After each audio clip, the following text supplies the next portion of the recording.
All right, hello everyone. Let's get started. Just fire away with the questions. I don't have any opening statement to make. How would you say the Jimmy Graham thing came together, like the Yeah. genesis of it? Well, look, we talked about Jimmy last year a couple of times, and we've had some conversations about him in the past. We've actually, there's been a couple of times in the past 4 or 5 years where when he became a free agent that we discussed bringing him back and had conversations with his agent Jimmy Sexton. So it just it came down to a need and on our part and a desire on his part to play this year, and we got I think a role that fits him and fits us and came together. So I'm excited about it. I am. I think he brings a lot to the team, not just in terms of his play, although that's the number one reason he's here is that, man, he can still play and bring something to our team. But he also brings a presence and a resume and I guess an attitude. That's probably the best way to describe it, that I like having on our team. Dennis said that Dennis got the feeling that he didn't want to play anywhere else, like it was either here or nowhere else. Yeah. Did you get that same feeling? Well, yeah, I did. Although, I don't know that anywhere else it would be ruled out. But he certainly expressed to us and to me that, man, the Saints would be a high priority for him. And yeah, we've had some nice talks about that in the last 24 hours too. So maybe I'll get the respect of my daughter back, because she killed me when we traded him years ago, and that was her favorite player. So yeah, I think she'll be excited. Did you know how many times an almost reunion actually happened? Yeah, Before it once or finally happened? twice. Yeah, I don't know about how close almost was, but certainly I guess that could be a discussions. wide range. Yeah. Did you actually talk to him last year about coming back, or was it just discussion about this? It was discussion about the age. I talked with Jimmy about it, and a number of times in the past 4 or 5 years. What have been some of the early reactions? I know it's been a couple of hours. What have been some of the reactions you got? Well, not really much, because I haven't spoken to a lot of people. I don't know what the reaction is out in the public. But look, Jimmy was a popular player. He should have been a popular player. He was spectacular for us and represented himself and the organization. And he's done that every place he's been. It's interesting. I can see the difference in maturity that from now as opposed to when he was with us and we traded him, and his experiences and he's a really highly intelligent player. Understands himself and the team dynamic, and there's just a lot of things about it that are appealing. I think he'll be a nice addition to our team and in the locker room especially. What do you remember about the conversation you had with Jimmy when you told him you were trading? I don't remember much about that. I don't recall specifically. You'd have to ask him if he remembers. He's younger than me. I think a lot of fans think because you all dealt him, Yeah. that he was a problem, or there was something in the locker room. Heard that a lot over the years. Can you clear that up? Yeah, no, it was never a problem in our locker room, not at all. It was well liked, well liked by both our staff and our players. So I wouldn't say that at all. Just a decision we made at the time in terms of, what we were putting into the position, the value, it's just a lot of variables involved. So I was just wondering, do you in retrospect see that trade the same way now you saw it then, or is your feelings about it evolved over time? Yeah, I don't, I haven't put a lot of thought into that. So no. Mickey, training camp starting tomorrow. How do you feel about the roster 1 through 90? Yeah. Now you've gotten to this point. Yeah, look, I feel good about our roster. I think all of us do, and yet, and you've seen today, we're still tinkering. We're still looking And we'll continue to look and see, hey, where can we add?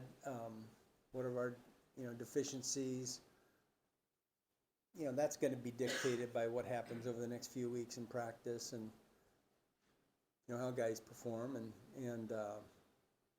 But yeah, I feel good about where we're at right now.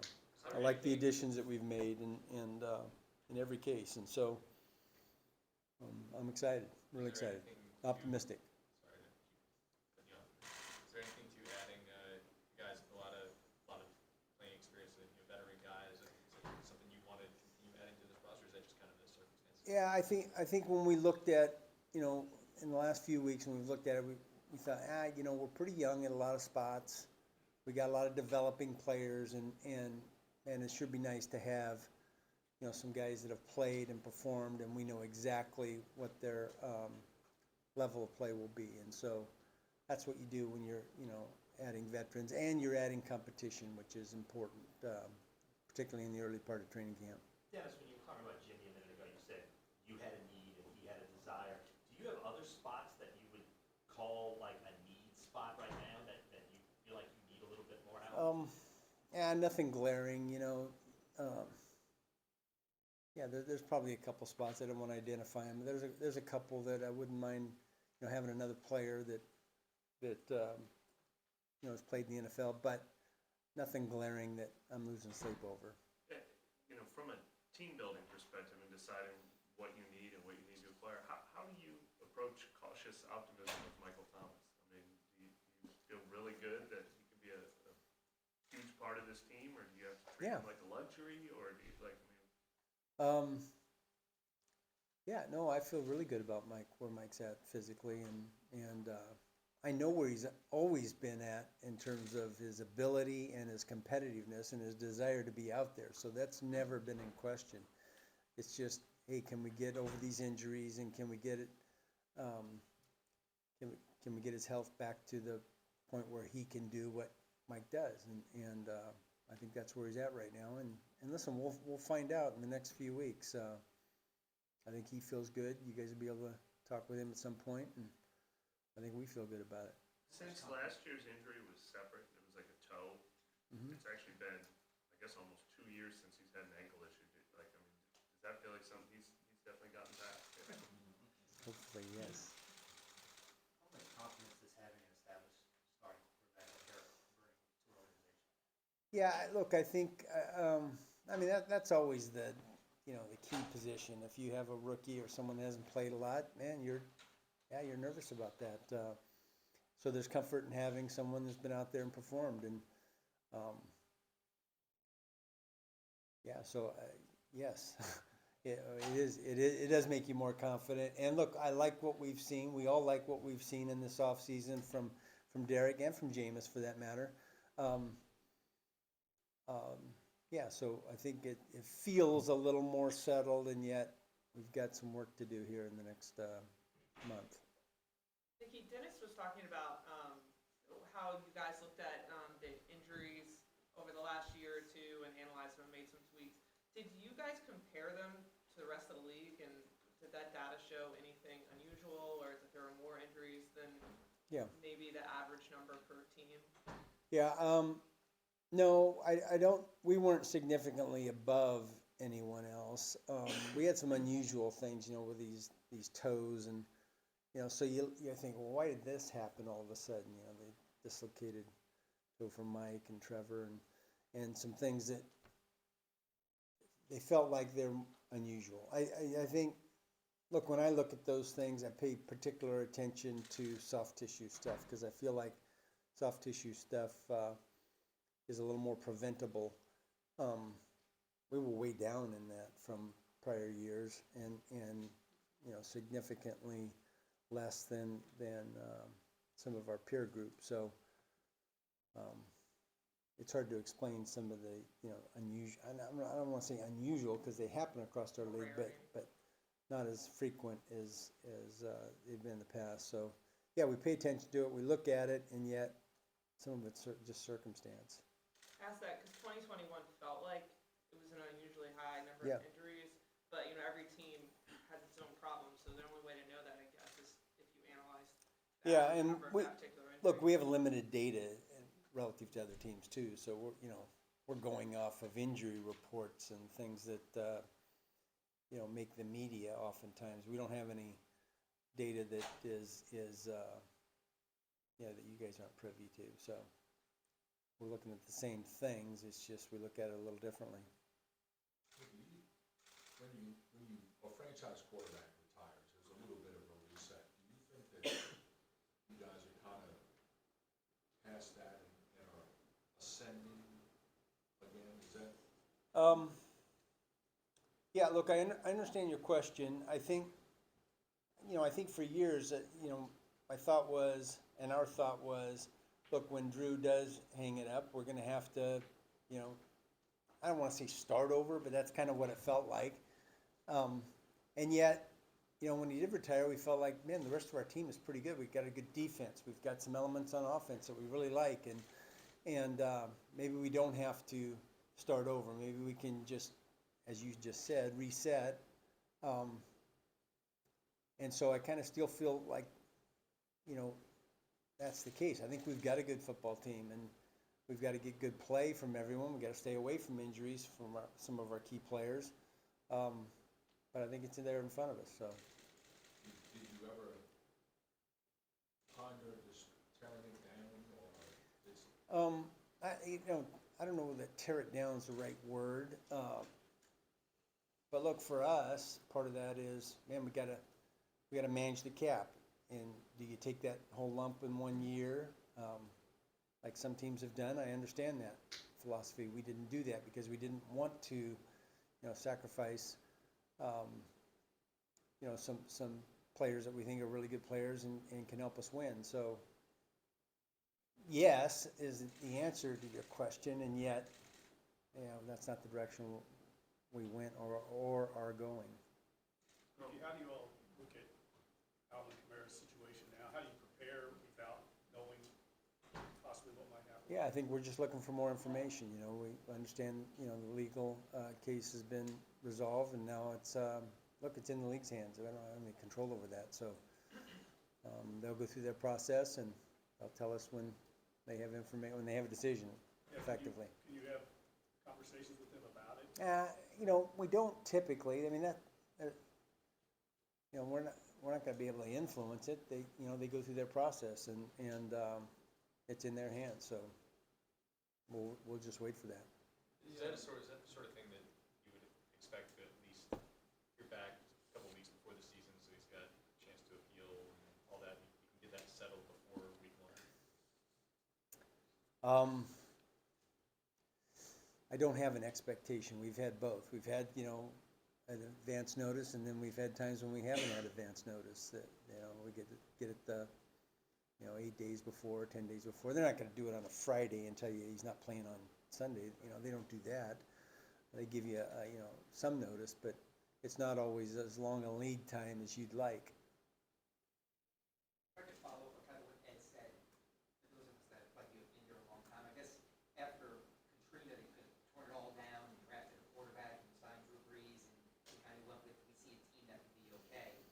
Do you see any parallels or kind of lean into that thought process with what you're doing now is kind of par with the second chance and kind of a team that can still be good instead of going in that direction? Well, look, there are definitely some similarities, right? There's some things that you can look back and say, yeah, that's similar. It wasn't by design, though. Look, Derek was a player that was available, that we were familiar with and liked the evaluation, and so the similarities are more coincidental than they are conscious. With injuries, sorry to go off on a little tangent here, but you mentioned it. Do you think if the league, if all teams were required to be more forthcoming about their injuries, would the benefit of being able to study that outweigh the potential benefit of the in-season subterfuge that seems to surround a lot of, who's got what going on going into the game? Yeah, I don't know that I agree with the subterfuge you're describing. I think we report what we're supposed to report. I think every team reports what they're supposed to report. And look, there's some gray area in the you know, and the policies, and there's HIPAA laws, there's lots of factors that, are involved with, you know, reporting injuries, and so, you know, we just deal with what we have, and we do what we're supposed to do. Yeah. What else? Well, I want to ask about Zach Stewart. Is that, I'm sure all Yeah. decisions are collaborative decisions, but is that somebody that DA hires on the coaching staff, or you hire in the front office, or he No, works in both departments? it came through, it was, you know, I don't want to say it was my hire, it was Right, our right. hire, but, yeah, you know, I drove that. You know, Ryan Herman left, and so we wanted to replace that and maybe enhance the department, make sure we're looking around and we're, you know, competitive with the rest of the league in that area, and really excited about the hire and excited about him and what he brings to the table. His background is really interesting to me. It seems like he's rapidly ascended in the NFL field Yeah. anyway, but is that kind of true of that entire pool of candidates that are coming? Yeah, I mean, look, one thing, we had a lot of great candidates. That was exciting, and you know, Zach's one of those guys that you visit with for a few minutes, and then this guy's way smarter than I am. It makes you a little nervous.